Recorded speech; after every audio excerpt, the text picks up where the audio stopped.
평화 인사를 나누실 텐데 오늘은 특별히 오랜만에 나오셔서 정말 반가우실 것 같으니까 평화 인사를 나누실 때 전후 좌우 좀 얼굴 돌아보시면서 눈 인사를 나누시면서 우리 주님의 평화를 빕니다. 이렇게 인사를 나누시겠습니다.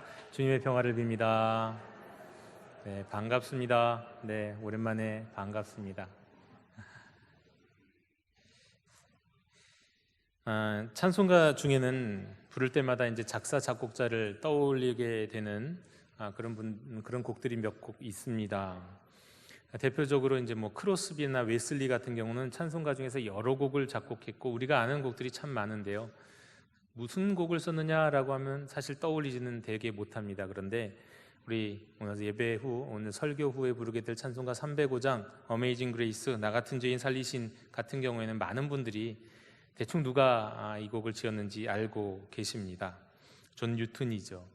근데 그가 이 노래를 썼다는 것을 여러분들이 알게 되시는 건 이제 그 노래의 배경 이야기를 대충 많이 기억하시기 때문일 겁니다. 그가 노예 선의 선장 출신이었다라는 거 말이죠. 그랬던 그가 자신의 한참 방탕했던 시기를 기억하면서 고백했던 그런 간증이 있는 찬양이기 때문에 많이 기억하실 겁니다. 정말이지 그 존 뉴턴의 자서전을 읽어봤는데요. 읽어보니까 정말 역동적인 인생을 살았다 싶었습니다. 그는 태어나면서부터 어머니의 무릎팍에서 이제 기도를 받으면서 그야말로 아주 성경적인 양육을 받으며 자랐습니다. 그런데 이제 그가 어머니를 조금 일찍 여의고 이제 해군의 장교로 들어가게 됐는데 한순간에 어떤 잘못된 선택 때문에 이 탈영병이 돼버린 겁니다. 그래서 이제 마치 노예선의 이 노예와 같은 그런 비참한 생활을 한참 동안 하게 됐습니다. 그러다 이제 폭풍 그 중에 가운데서도 하나님이 어떻게 보면 기회를 주셔서 뭔가 또 잘 풀릴 수 있는 계기가 없지는 않았지만 그가 방탕하고 타락하고 어떻게 보면 인간 또 말종으로서의 어떤 그런 일들을 막 저지르게 되면서 더더욱 일이 막 꼬이고 그랬는데요. 그러던 그가 이제 폭풍 가운데서 파선 직전에 이르렀을 때 배에서 주님 앞에 다시 회개하고 돌아오는 역사가 일어나죠. 그런데 저는 이제 자서전을 읽어보기 전에는 몰랐는데 전 노예선 선장을 하다가 하나님 앞에 회개하고 돌아온 줄 알았는데 이렇게 회개한 다음에 나중에 보니까 노예선 선장이 됐더라고요. 회개했는데도 이렇게 노예선 선장이 될 수 있는가? 물론 하나님이 또 역사하셔서 그 길은 네 길이 아니다 라고 가르쳐 주시고 나중에 이제 정신 차리고 다시 영국 성공의 이제 사제가 된 사람이 존 뉴튼입니다. 그는 이제 우리가 잘 알고 있는 또 이야기 중에 하나가 윌리엄 윌버포스라고 하는 노예 제도를 없앴던 영국의 국회의원이죠. 그에게 어떤 멘토적인 역할을 해서 그가 끝까지 지치지 않고 노예제도 없애는 일을 끊임없이 지속할 수 있도록 옆에서 도와줬던 그런 멘토 역할을 했다는 것도 또 잘 알려져 있는 이야기입니다. 근데 제가 이번에 자서전을 읽으면서 생각하게 된 게 뭐냐면 우리가 보통 어거스틴이 그 어머니의 무릎팍 기도로 자랐다가 잘 양육했는데 이 사람이 이제 타락했다가 다시 돌아왔다는 거 알지 않습니까? 이 어거스틴은 정말 얌전한 사람이었구나. 이 정도면 참 훌륭하고 모범적으로 돌아온 거구나 이런 생각이 들 정도로 이 존 뉴튼은 막 무신론자에다가 회개도 여러 번 합니다. 여러 번 하고 그리고 정말 극적으로 죽을 고비를 얼마나 많이 넘기는지 평소에 타고 가던 배인데 선장이 갑자기 너 오늘은 타지 마 그러고 안 갔더니 그 배가 다 전복돼서 다 죽고요. 이런 일들이 여러 번 있었던 겁니다. 정말 하나님이 도와주시는 그런데도 깨닫지 못하고 한참 동안 깨닫지 못했던 그런 인생. 그래서 이 존 뉴튼의 간증을 제가 생각하면서 이 나 같은 죄인 살리신이라는 이 찬양을 부르면은요 그런 생각이 들어요. 존 뉴튼 씨, 당신이 이 곡 작사했는데 당신 진짜 죄인 맞다고. 당신이 사는 모습 보니까 당신 이거 이렇게 고백 안 할 수가 없네. 이런 생각이 들 정도의 인생을 살았습니다.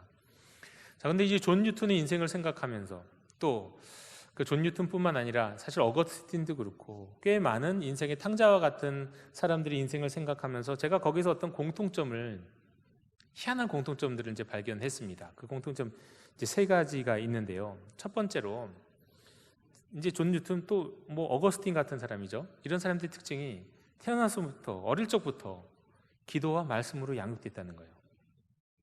특별한 점이죠. 적어도 아버지는 큰 영향을 많이 못 미치는 경우가 많은데 어머니에게서 참 많은 영향을 받고 영적인 양육을 받으며 자랐습니다. 그러니까 존 뉴턴은 이렇게도 얘기합니다. 나는 어머니에게서 그런 영적 양육을 받으며 자란 것에 대해서 나는 성전에서 태어난 거나 마찬가지였다. 그렇게 얘기할 정도로 어머니가 그렇게 기도와 말씀으로 양육했던 겁니다. 성경 암송도 당연히 하고 중요한 암송도 하고 성경 늘 읽고 뭐 라틴어로도 막 성경을 읽고 그러면서 말이죠. 자, 근데 또 두 번째 공통점이 있습니다. 이런 사람들의 공통점.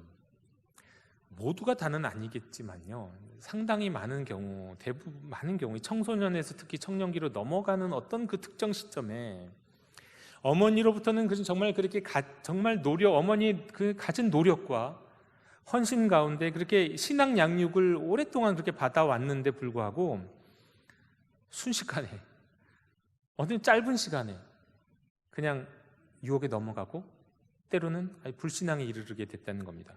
말하자면 제가 한번 계산해 보니까 대충 이런 거 아니에요. 날마다 기도하고 말씀 듣고 성경 암송하면서 양육받은 시간이 100시간이라면 신앙을 떠나는 데 걸리는 시간은 한 10시간이고요. 특별한 유혹에 확 빠져드는 거는 1시간도 안 걸려요. 야, 근데 저는 이게 참 허무하다고 처음을 생각했는데 나중에는 생각해 보니까 이게 참 나름대로 위로가 되는 것 아십니까? 위로가 됐습니다. 저에게는요. 왜 그러냐면 자식이 삐뚤어 나가는 게 꼭 부모가 잘못해서가 아니구나. 네. 부모가 잘못해서 삐뚤어 나가는 게 아니에요. 뭐 어거스틴의 어머니가 얼마나 대단한 사람이었고 존 뉴턴의 어머니는 또 얼마나 대단한 사람이었겠습니까? 그런데 그렇게 정성으로 기도하며 말씀으로 양육해도 어긋나거든요. 네, 그것도 100시간 신앙 교육, 기독 교육 받았으면 10시간, 1시간 만에 그냥 순식간에 유혹에 넘어가거든요. 그게 저는 오히려 위로가 되더라는 겁니다. 교회 많은 부모님들께서 자녀들이 신앙생활 제대로 하지 않는 것에 대한 죄의식을 갖고 있죠. 이 죄의식 적당한 겁니다. 그래야죠. 우리는 그런 마음이 있어야죠. 자녀들이 신앙생활 제대로 하지 않는데도 불구하고 부모로서 영적 부담감이 없다면 그게 문제일 겁니다. 자녀가 예배도 안 드리고 신앙생활도 안 하고 결혼하겠다고 배우자를 데리고 왔는데 예배 전혀 교회도 안 다니고 그런 사람이라고 한다면, 그런데 그게 아무런 기도 제목도 아니고 뭐 언젠가는 교회 다니겠지, 다시 돌아오겠지, 그냥 이렇게 막연하게 생각하는 거, 그게 문제죠. 예, 그런 건 문제입니다. 그러면서 또 우리는 일반적으로 그런 건 대충 넘어가면서 뭐 자녀가 진학을 하거나 취업을 하거나 좀 어디 이렇게 아프거나 늦게까지 결혼을 안 하거나 그럼 무슨 정말 큰 일이라도 난 것처럼 기도를 요청하고 그러지 않습니까? 정말 중요한 거는 기도 제목으로 부탁도 잘 안 하면서 말이죠. 그런 건 문제가 있죠. 네, 그런 건 문제가 있습니다만 그러나 뉴턴이나 어거스틴 보니까 그게 꼭 부모의 잘못은 아니더라. 만약에 그게 다 부모의 잘못이라고 한다면, 자식들이 어긋나는 게 부모의 잘못이라고 한다면, 그러면 이런 생각을 하게 되거든요. 아담과 하와가 에덴 동산에서 타락한 건 누구 때문입니까? 예, 하나님이 그렇게 에덴 동산에서 사랑해 주시고 돌봐주시고 보호해 주시고 또 저 선악을 저 동산 중앙에 있는 저 나무는 건드리지 마, 저거는 먹지 마, 그렇게 말씀하셨는데도 어긋나는 길을 간 건 누구 잘못입니까? 그 하나님 잘못인가요? 그렇지 않죠. 네. 또 이스라엘도 생각해 보면 그렇습니다. 오늘도 그런데요. 오늘 말씀에서 이스라엘에서 광야에서 엄청난 교육을 받은 거죠. 신의 광야를 생활을 시작하기 전에 시내산 위에서 하늘이 불같이 막 떨어지고 구름이 일고 거기서 모세가 돌판에다가 하나님부터 말씀을 받아와갖고 그 말씀 들었잖아요. 성막과 함께 움직이면서 구름 기둥과 불 기둥과서 성령의 임재를 경험했잖아요. 성막에 들어가면서 제사를 지내면서 자신의 죄를 씻는 것을 눈으로만 본 게 아니죠. 자기들이 몸으로 경험했잖아요. 시청각을 넘어서 오감으로 경험하면서 훈련을 받은 것 아닙니까? 40년 동안 굴르면서 훈련 받았잖아요. 그리고 이제 40년 끝나고 이제 1세대들 다 죽고 2세대들만 남았을 때 그 2세대들에게 다시 한번 그 광야에서의 교육들을 요약해서 다시 이제 가나안 땅에 들어가서 어떻게 살아야 할지 다시 말씀하시는 게 오늘 이 신명기거든요. 교육 잘 받은 겁니다. 이 정도 교육받기 어렵죠. 그런데 그들이 나중에 어떻게 살았습니까? 우리 다 알잖아요. 네? 그러니까 부모가 아무리 잘해도, 심지어는 하나님이 정말 모든 사랑과 은혜와 교육을 잘해 주셔도 타락할 수 있다는 것, 방황할 수 있다는 것, 하나님 멀시를 할 수 있다는 것, 이게 인간의 한계구나. 우리가 그것은 인정해야 되겠구나. 이것이 두 번째 제가 이런 신앙의 위인들을 보면서 경험한 공통점이었다 말씀드릴 수 있겠습니다. 그리고 세 번째 공통점도 있습니다.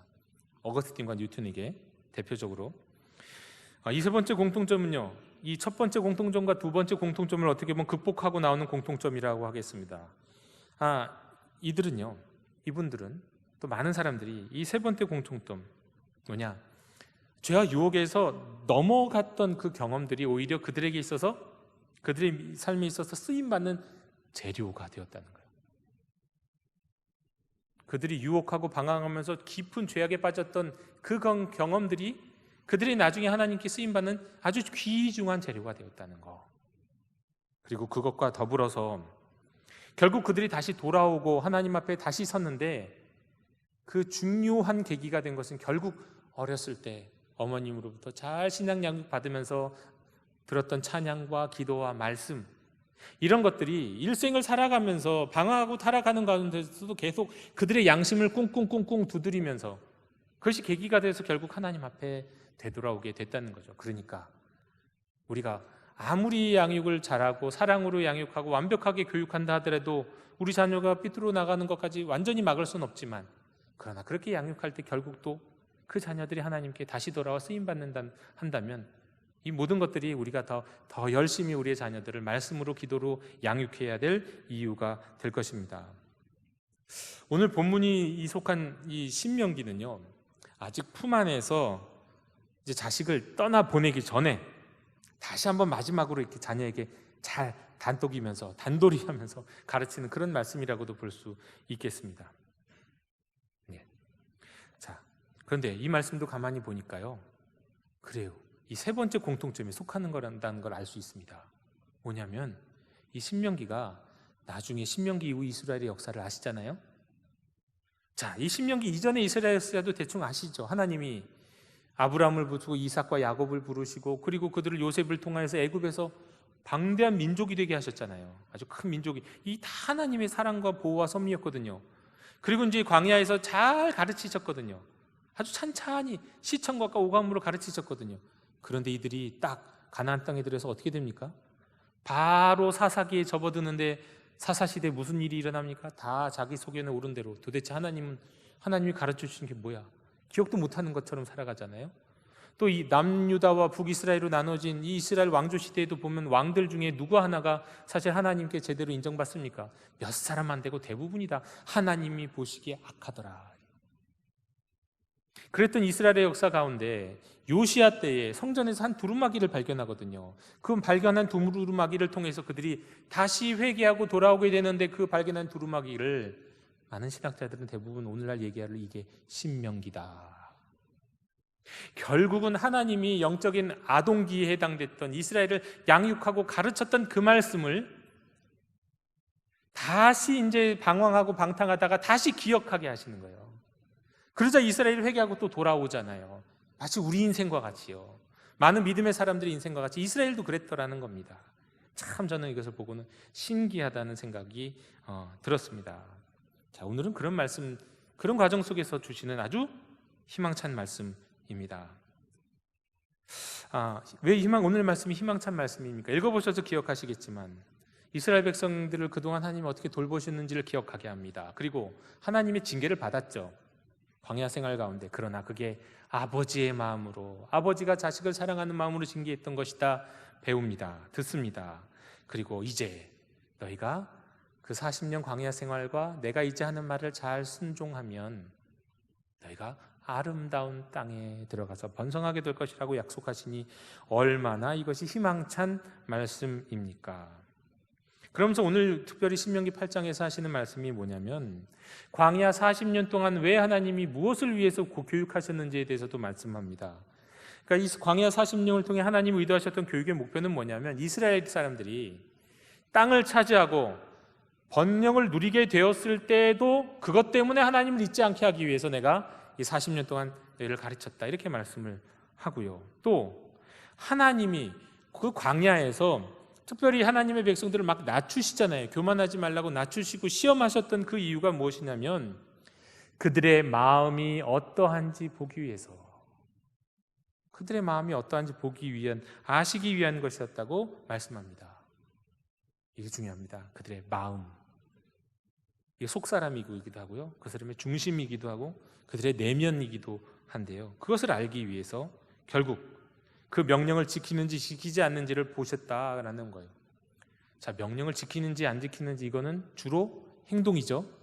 근데 마음은 속이잖아요. 우리 속과 우리 행동은, 우리 내면과 우리 행동, 우리 마음과 행동은 사실 굉장히 깊이 연결이 되어 있습니다. 행동을 보면 마음을 알죠. 마음은 행동으로 드러나고 행동은 마음을 비추죠. 우리 안과 밖은 사실 구분되어 있는 것 같으나 사실은 구분되어 있지 않습니다. 흔히들 전형적인 한국의 아버지상을 뭐라고 합니까? 겉은 딱딱하고 무뚝뚝하지만 속마음은 정말 한없이 자비로운 그런 아버지, 이게 한국의 전형적인 아버지상이잖아요. 요즘은 안 그래요. 예전엔 그랬죠. 그런데 그 아버지가 속마음이 따뜻한지는 어떻게 합니까? 그것도 그 아버지가 하는 행동 때문에 아는 거예요. 정말 따뜻한 행동 말이죠. 그러니까 행동과 그 마음은 연결이 되어 있습니다. 저는 이제 문득 여러분께 그림을 하나 보여드리겠는데, 이게 켈틱 매듭이라고 하는 것입니다. 이 매듭을 보면서 문득 그런 생각이 들었습니다. 가만 보시면 이 켈틱 매듭의 한 지점에서 여러분 눈을 한번 움직여서 따라가 보세요. 쭉 따라가 보세요. 안으로 들어갔다 밖으로 나왔다, 안으로 들어갔다 밖으로 나왔다, 안과 밖이 연결되어 있는 걸 볼 수 있습니다. 저는 이걸 보면서 우리의 안과 우리의 내면, 우리의 마음과 우리의 행동이 이렇게 연결되어 있다는 생각 늘 하곤 합니다. 우리의 행동은 우리의 속마음을, 그리고 결국은 우리가 하는 행동은 우리 마음이 나오는 것이구나. 그래서 하나님께서 오늘 이 신명기 8장 2절에서 내가 너희의 마음이 어떤지를 알기 위해서 내가 너희들 그동안 광야에서 훈련시켰다, 이렇게 말씀하고 있는 거구나 하는 것을 우리가 알 수 있는 거죠. 그러면서 하나님은 이스라엘 백성의 마음을 아시기 위해서 그를 낮추시고 줄이기도 하셨고, 그리고 이제 누구도 먹어본 적이 없는, 먹어본 적도 없고 상상할 수 없어도 만나를 먹이셨다고 말씀하시면서, 그 만나를 먹이신 이유가 뭡니까? 뭐라고 말씀합니까? 사람이 떡으로만이 아니라 여호와 입에서 나오는 말씀으로 사는 것인 줄 알게 하시기 위해서, 그것을 확인하게, 그렇게 사는지 확인하기 위해서 말씀을 주셨다, 그렇게 말씀합니다. 이 예수님이 광야에서 마귀를 대적하여 이겼던 그 말씀 아닙니까? 결국 하나님이 우리 행동을 통해 또 우리의 마음을 지켜보시는 그 핵심은 뭐냐면요, 우리가 하나님의 말씀을 얼마나 소중히 여기고 간직하고 그 말씀을 주목하고 그 말씀으로 사는지를 보시겠다는 거예요. 또 그것을 위해서 우리를 양육하셨다는 겁니다. 그리고 그렇게 우리의 속사람이, 우리의 마음이 늘 하나님의 말씀에 붙들려 살고 말씀을 주목하면서 말씀에 사로잡혀 살게 되면, 그것이 이제 우리 행동으로 나와서 그 명령을 순종하게 되는데, 그렇게 되면 하나님이 조상들에게 맹세하셨던 그 땅, 7절의 표현대로 아름다운 땅에 이르게 하신다고 약속을 하신 겁니다. 그런데 이 아름다운 땅의 특징이 저는 특별하다고 생각합니다. 이 아름다운 땅의 특징이 뭐냐면요, 골짜기든지 산지든지 시내와 분천과 샘이 흐른다는 거거든요. 시내는 비가 오면 넘치는 것이 시내죠. 말하자면 시내는 비가 와야 되는 거예요. 비가 안 오면 바로 말라버리죠. 그런데 이 분천과 샘은요, 뭐냐면 땅속에서 물의 근원이 있는 거예요. 비가 오지 않아도, 한참 동안 비가 오지 않아도 그 안에서 물이 올라 나오는 거죠. 그러니까 강수량이, 이게 비가 많이 올 때는 그 비로 인해 풍족하게 시내를 넘치게 하시고, 그리고 농작물이 잘 되게 하실 뿐만 아니라, 비가 안 오는, 어떻게 보면 고난의 때, 힘들고 괴로운 시절에는 땅 속에서, 샘 속에서부터, 물의 근원으로부터 물이 흘러나와서 우리를 풍족하게 하시겠다, 너희를 풍족하게 할 것이다, 이것이 아름다운 땅, 약속의 땅에서 이루어질 일이다, 우리에게 말씀하고 있는 겁니다. 여러분, 우리가 말씀에 마음을 두고 주목하면서 살면은요, 하나님이 우리에게 외적으로 풍요를 주실 때는 우리가 그것을, 그 가운데 유혹을 이기고 하나님을 주목하며 또 하나님께 붙들려 살지만, 풍족함이 없는 시기, 코로나로 인해서 오늘날과 같이 모두가 좀 각박하고 코로나 블루, 우울함을 경험하고 있는 이런 시기에는 외적인 풍요함은 없으나 오히려 땅속 깊은 곳에 있는 물, 샘의 근원에서 하나님이 우리에게 기쁨을 주시는 것들을 터져 나오게 하신다는 거예요. 우리 내면에서 말입니다. 하나님이 그것을 가르쳐 주시기 위해서 이스라엘을 40년 광야 훈련을 시키셨다, 그런 의미입니다. 대면 예배를 다시 시작하는 오늘, 여전히 우리는 거리두기를 진행하고 있죠. 그런데 문득 또 걱정이 되더라고요. 혹시, 제가 그래서 스마트폰에 예전에는 안 그랬는데요, 딱 펴면 확진자, 어제의 확진자 몇 명 이게 나오거든요. 그걸 제일 앞에다 놨어요. 확진자 이거 100명 넘어가면 안 되는데, 계속 또 이거 넘어가서 단계가 강화되면 어떻게 하자는 목사로서 이 믿음 없는 두려움이, 사실은 혹시나 그러다 또 대면 예배 멈추면 어떻게 되나, 이런 걱정 말이죠. 그런데 그렇다 하더라도, 그런 일이 또 일어난다 하더라도 하나님께서 우리에게 이런 시대를 궁극적으로 허락하시는 이유가 무엇인가? 그 목적 똑같다는 겁니다. 이스라엘 백성들을 광야에서 훈련시키셨던, 그리고 약속의 땅에 들어가게 하셨던 그 이유가 오늘 우리에게 하나님이 역사하신 이유와 동일한 이유라는 거예요. 뭡니까? 풍요할 때는 그 풍족함 속에서 하나님을 잊지 않게 하기 위해서. 고난의 시기에서는 우리가 외적으로는 가진 것으로는 다른 것으로는 행복을 누릴 수 없지만 우리 안에서 터져 나오는 무엇으로요? 말씀으로 인해서. 말씀을 먹고 말씀 안에서 주시는 은혜와 능력, 그 정말 우리 안에서 막 쏟아져 나오는 그 기쁨, 하나님을 기뻐하고 하나님을 즐거워하도록 말씀을 통해서요. 그것을 우리에게 가르쳐 주시기 위해서, 그 은혜, 그 영적인 풍요함을 누릴 수 있도록 하시기 위해서 이러한 고난의 시기를 허락하신 거라는 거죠. 똑같은 이유로 말이죠. 제가 이 시간에 제가 옛날에 꾸었던 꿈 이야기를 좀 드리기 원합니다. 왜 여러분들이 목사의 꿈 이야기를 들어야 할까? 저도 그런 생각은 한번 해봤는데요, 설교를 준비하면서. 근데 이것이 저에게는 아주 중요한, 그리고 저의 목회나 또 저에게 인생에 아주 중요한 가치관을 형성하게 되는 계기가 됐기 때문에 한번 제 꿈 이야기를 좀 드릴게요. 제가 6살인지 7살인지는 제가 모릅니다. 정확하게 기억나지는 않는데요, 그때 키웠던 두 가지 꿈입니다. 하나는요, 제가 살던 아파트 상가가 있었는데, 5층짜리 아파트 단지였는데요, 상가가 있었어요. 아파트 상가에는, 지하 상가에는, 지하에는 그 시장이 있었어요. 시장. 파도 팔고 배추도 팔고 마늘도 팔고 계란도 팔고 두부, 콩나물. 저는 어머니에게 가장 많이 이제 심부름 갔던 게 두부와 콩나물 사러 제일 많이 다녔습니다. 정말 전 평생 두부와 콩나물 사러 많이 다녔습니다, 어렸을 때. 근데 그때도 이제 어렸을 때 6살인지 7살일지 모르지만 두부인지 콩나물인지 사러 갔던, 꿈에서 뭔가를 사러 간 것 같아요. 그런데 이제 지하로 내려가야 되는데, 지하로 내려가는 그 계단이 좀 어두워요, 항상. 근데 꿈속에서 그 계단을 내려가려고 한 계단 딱 내려가는데 그 특별히 어둡게 느껴지고 뭔가 두렵고 무서운 거예요. 꿈속에서 잘 못 내려가겠어요, 무서워서. 그리고 문득 앞을 보니까 어떤 아저씨가 이 계단을 내려가면 이렇게 한번 돌잖아요. 딱 그 가운데 중간에서 딱 쳐다보고 있는 거예요. 그냥 눈을 부리부리하게, 눈썹이 짙은 아저씨가. 저 그 얼굴이 지금도 생생해요. 이게 언제적 꿈인데. 근데 그 아저씨가 부리부리하게 저를 딱 쳐다보고 있는 거예요.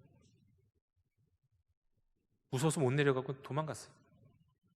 그리고 또 그런 꿈을 또 꿔요. 비슷한 꿈을 계속 꾸는데 그냥 거기서 멈춰 있거나 거기서 깨거나 지하상가로 못 들어가요. 그런데 어느 날 갑자기, 그때 6살이나 7살 때인데 어느 날 갑자기 그 꿈이 진행이 됩니다. 자꾸 계단을 내려가는데, 또 내려가는데 무서워야 되는데 어두워야 되는데 여전히 어두워요. 근데 그 아저씨가 없어요. 그래서 계단을 내려갔어요.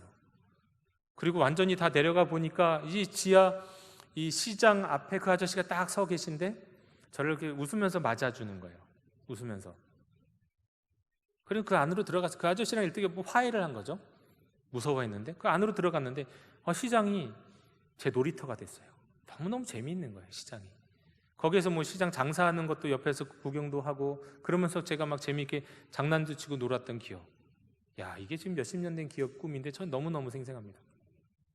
자, 그런데요, 이 꿈이 무슨 의미가 있을까요? 전 어렸을 때 이 꿈을 자주 생각했거든요. 무슨 의미지 이게 뭐야 도대체? 그런 꿈이 무슨 의미가 있어? 근데 이제 제가 나중에 이제 영성 또 심리학 이런 것들을 나름대로 공부하고 추구하면서 제 안에서 그 꿈을 해석하기 시작했어요. 자, 그 지하상가 시장은 뭐냐? 그 내려가는 어둠의 길은 뭐냐? 그 아저씨는 뭐냐? 그 지하는 제 마음이에요. 저의 내면.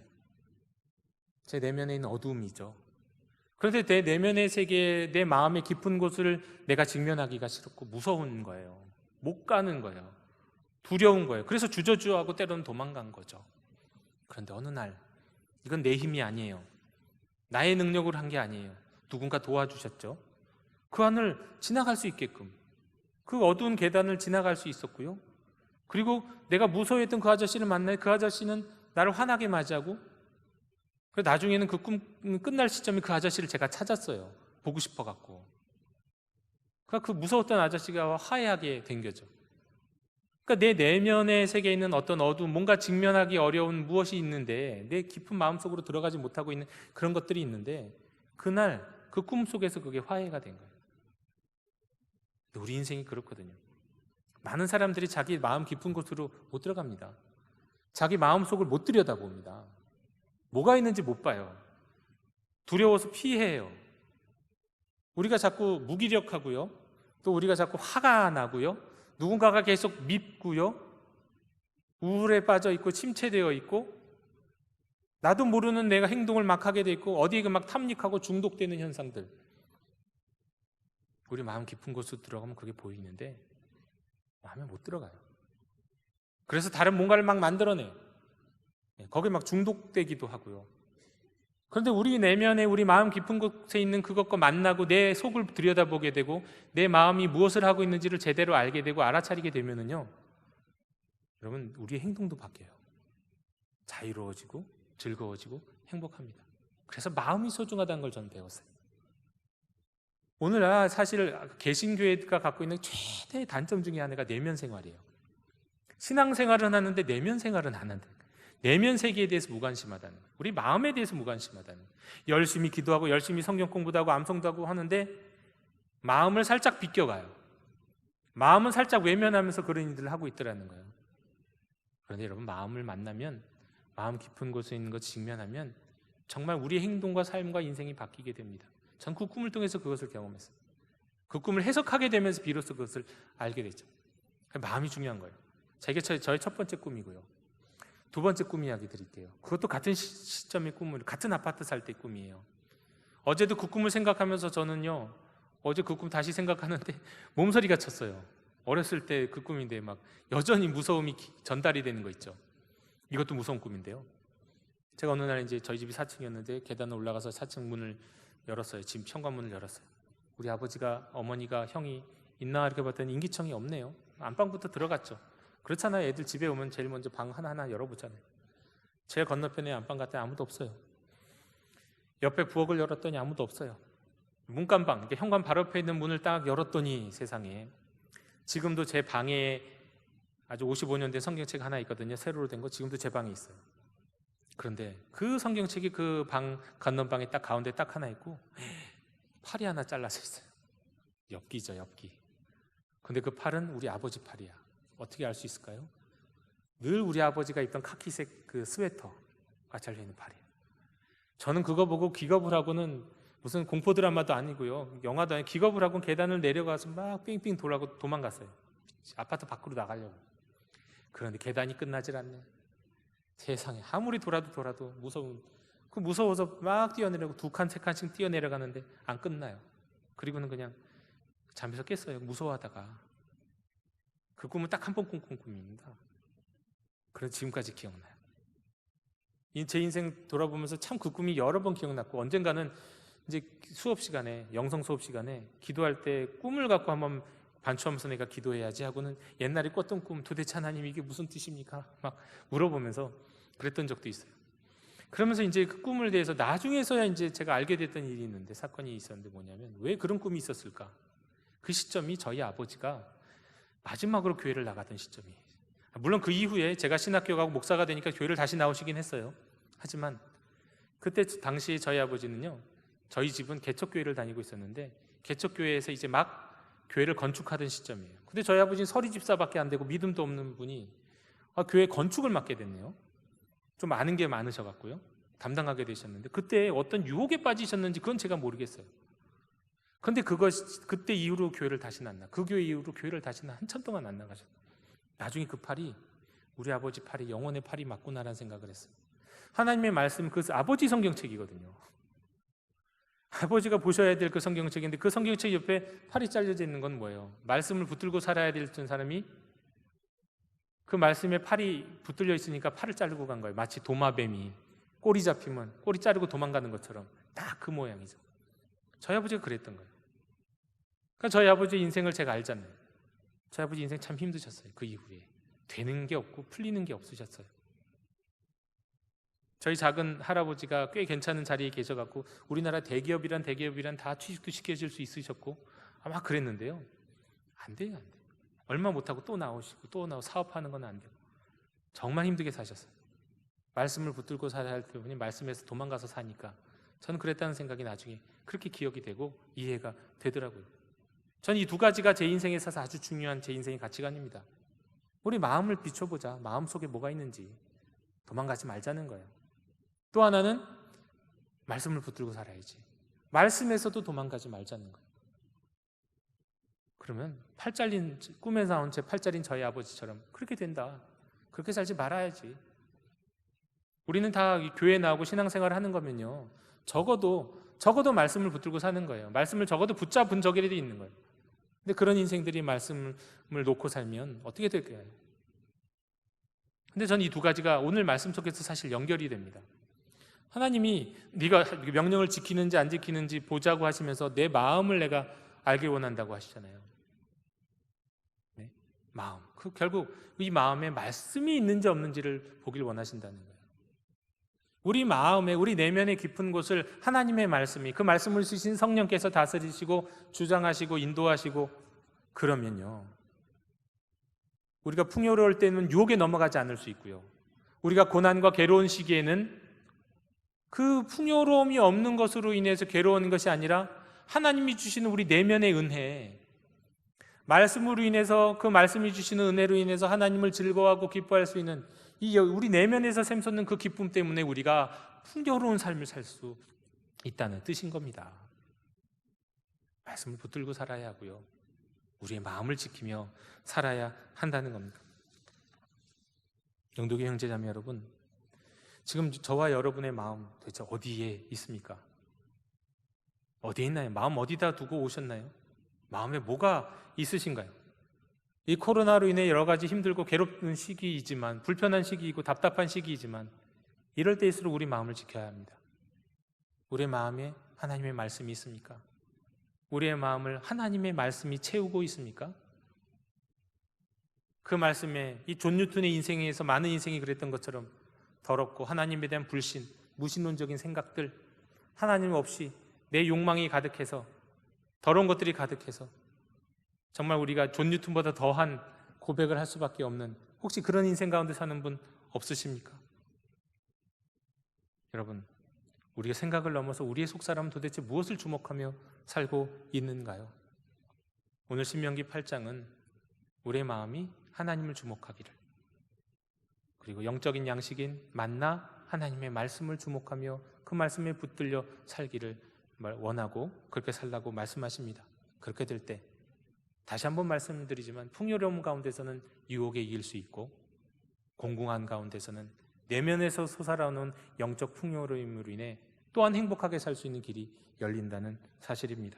부디 우리의 마음을 살펴서 하나님이 약속하신 아름다운 땅, 영적인 풍요로움을 회복하는 우리 영도교회 모든 성도들이 되시기를 주님의 이름으로 축원합니다. 하나님, 저의 마음을 비추어 보기를 원합니다. 우리의 마음속에 무엇이 있는지요? 오직 영적인 양식인 만나 하나님의 말씀이 우리의 심령을 가득 채우기를 원합니다. 그리하여서 우리가 풍요로울 때는 유혹을 이길 수 있게 도와주시고, 하나님을 잊지 않게 하여 주시고, 공군 가운데서는 내면에서 솟아나오는 기쁨으로 살아가는 저희들 될 수 있도록 인도해 주시옵소서. 예수 그리스도 이름으로 기도드립니다. 아멘.